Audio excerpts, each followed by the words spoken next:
सर्वप्रथम सर्वांना श्री स्वामी समर्थ.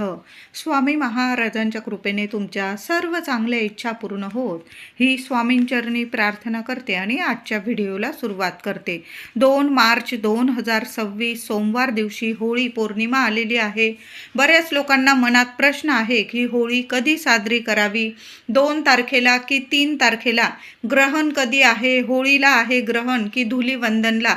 तर यावर्षी 2026 मधील हुताशनी पौर्णिमा म्हणजेच फाल्गुन पौर्णिमा ही 2 मार्च सोमवार दिवशी संध्याकाळी 5:55 ही पौर्णिमा तिथी प्रारंभ होत आहे, सुरू होत आहे आणि पौर्णिमेची समाप्ती 3 मार्च रोजी मंगळवार रोजी सायंकाळी 5:07 ही पौर्णिमा तिथी संपणार आहे, म्हणजे समाप्त होणार आहे. बऱ्याच लोकांना मनात प्रश्न पण असेल की हुताशनी पौर्णिमा म्हणजेच फाल्गुन पौर्णिमा ही उदय तिथीनुसार आपण सर्वांनी 3 मार्च रोजी साजरी करायला पाहिजे. तर 2 मार्चला प्रदोष काळात ही पौर्णिमा प्रारंभ होत आहे. मग होळी कधी प्रज्वलित करावी?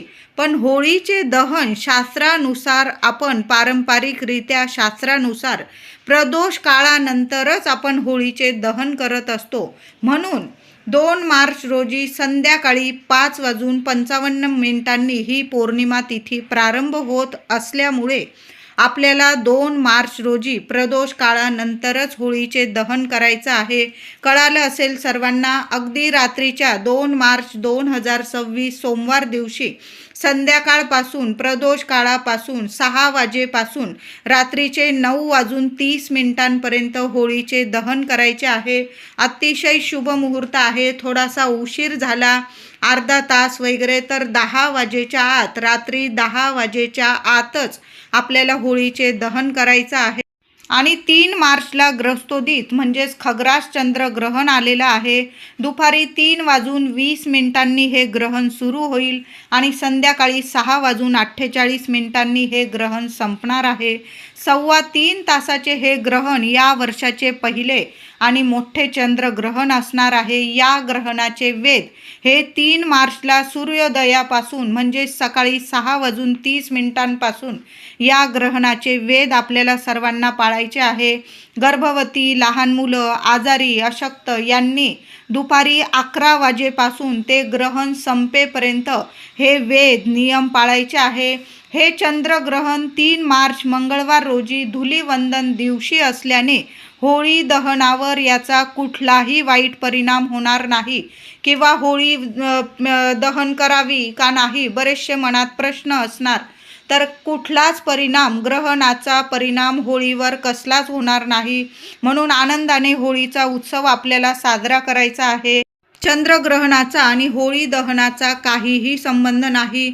होळी दहन आपल्याला 2 मार्च रोजी संध्याकाळी प्रदोष काळानंतर रात्रीच्या 9, 9:30 किंवा 10 वाजेपर्यंत होळी दहन करायचे आहे. आणि दुसऱ्या दिवशी 3 तारखेला चंद्रग्रहण दुपारी लागणार आहे. पण वेद नियम आपल्याला 3 तारखेला सूर्योदयापासून नक्कीच पाळायचे आहे. ज्या गर्भवती महिला असतील, अशक्त, लहान लेकरं, त्यांनी सकाळी 11 वाजेपासून वेद पाळायचे आहे. वेद नियम पाळताना गर्भवती महिला असतील किंवा इतर व्यक्ती पाणी पिऊ शकता, जप करा, तप करा, स्नान करू शकता तुम्ही, देवपूजा. आता गर्भवती महिला असतील, अशक्त व्यक्ती, त्यांना आराम करायला सांगितलेलं असेल डॉक्टरनी, मग तुम्ही झोपलात वगैरे तरीही चालेल. बाथरूमला जाणे या गोष्टी तुम्ही करू शकता. नामस्मरण या ग्रहणाच्या काळात सर्वांनी जरूर करा. गर्भवती महिलांनो बाहेर वगैरे जाण्याचा प्रयत्न करू नका. ग्रहण नाही बघितलं तुम्ही गर्भवती महिलांनी तरीही चालेल. शांत बसा.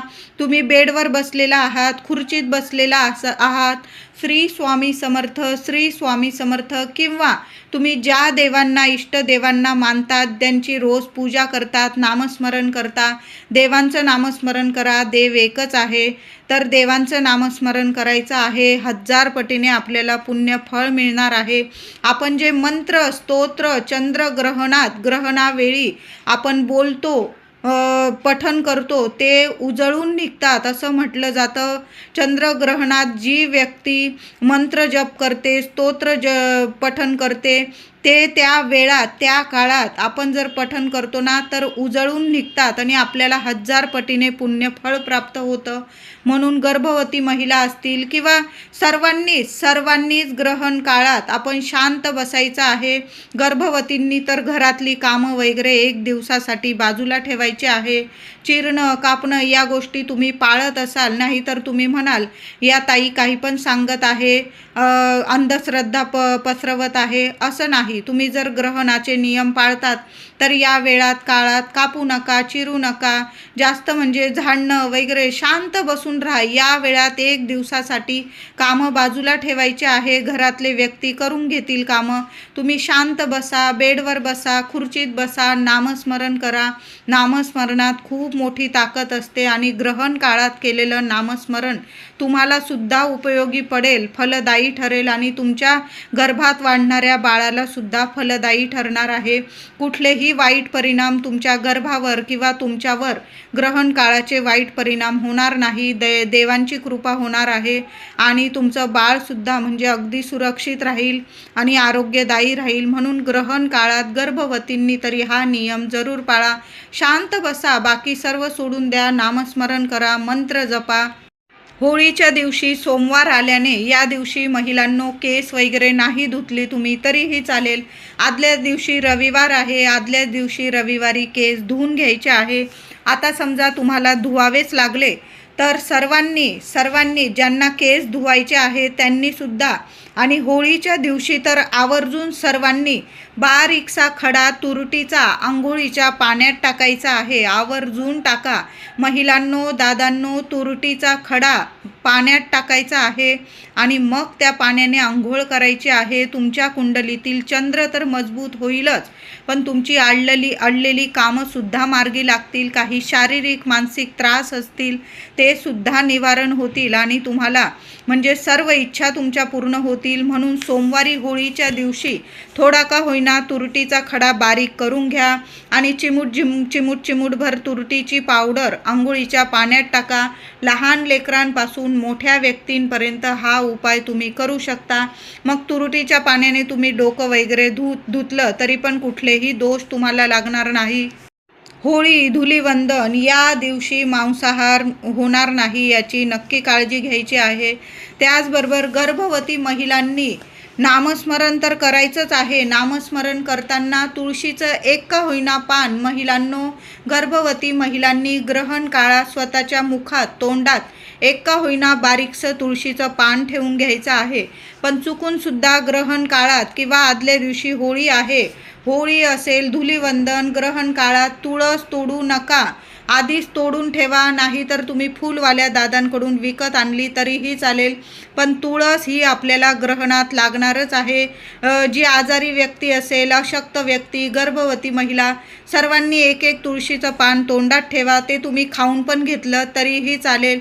कुठलेही वाईट परिणाम तुमच्यावर ग्रहण काळातले होणार नाही. त्याचबरोबर तुम्ही जे जेवण बनवलेलं आहे, पाणी भरून ठेवलेलं आहे, त्यात सुद्धा 1 तुळशी पत्र टाकून ठेवायचं आहे. फाल्गुन शुक्ल पक्षातील पौर्णिमा म्हणजे होळी. सत्याचा विजय म्हणजे होळी, वाईटाचा नाश म्हणजे होळी.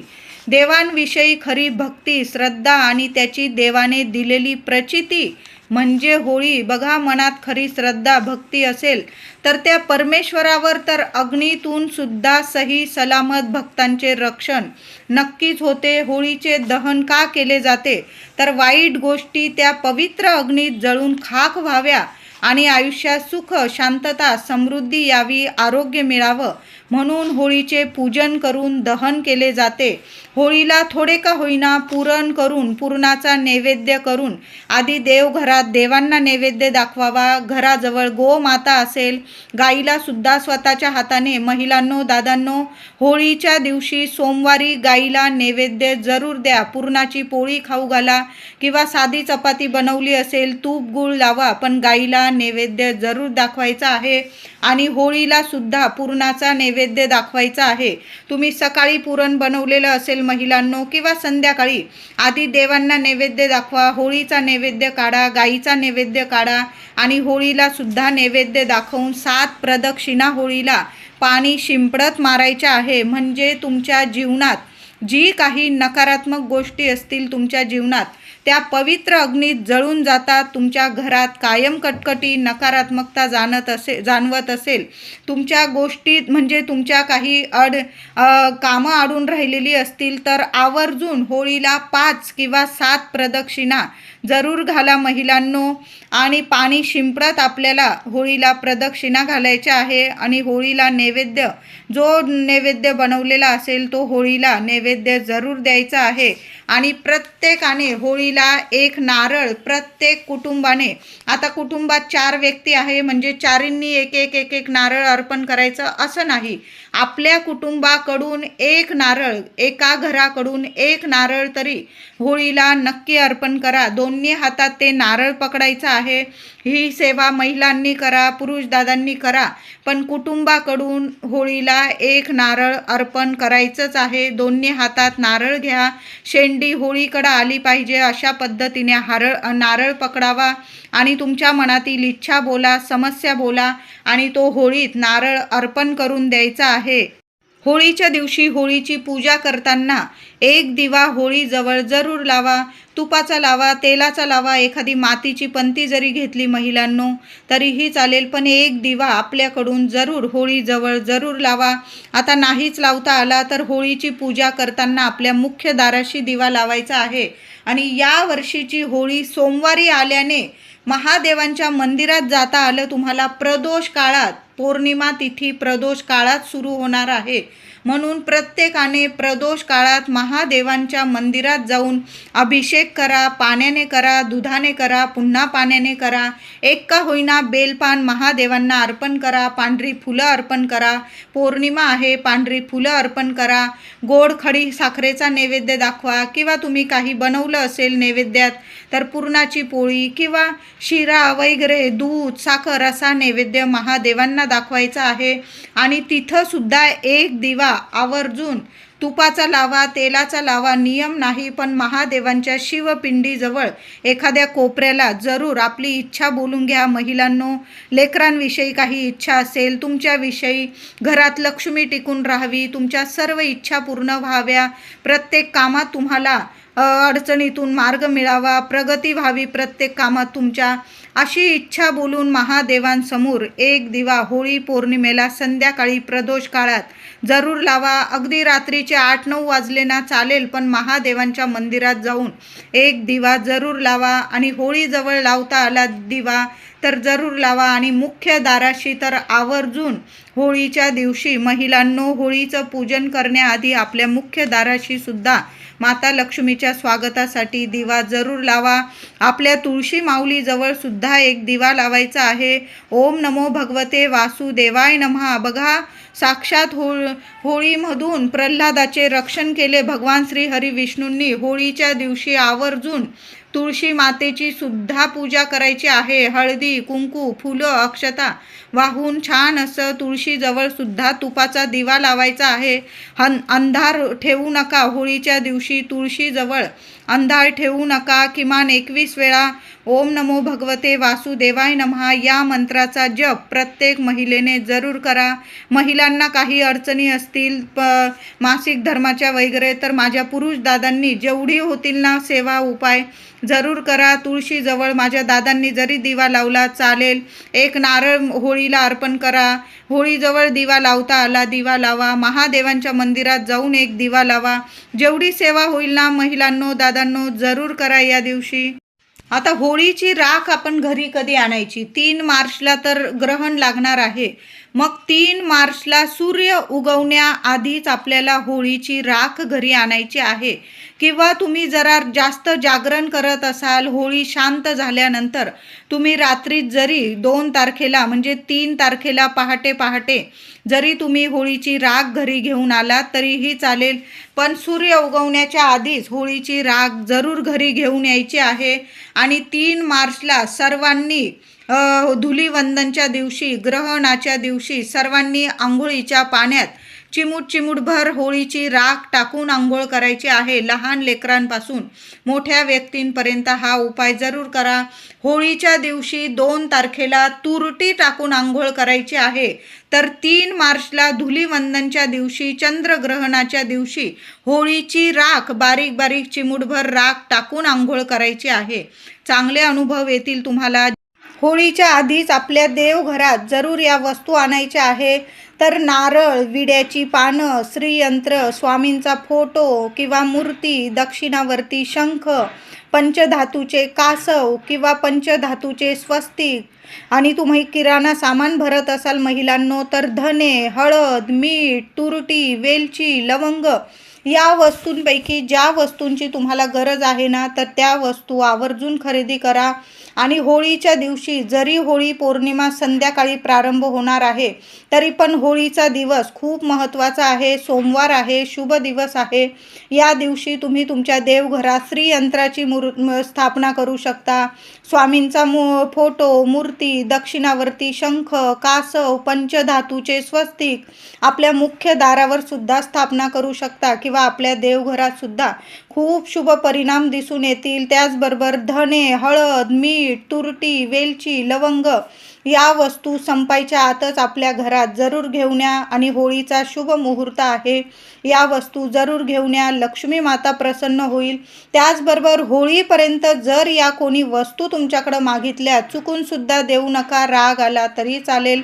दूध असेल, दही, हळद, वेलची, लवंग आणि अख्खे तांदूळ, अख्खे धने, नारळ आणि एक खास वस्तू म्हणजे पैसे.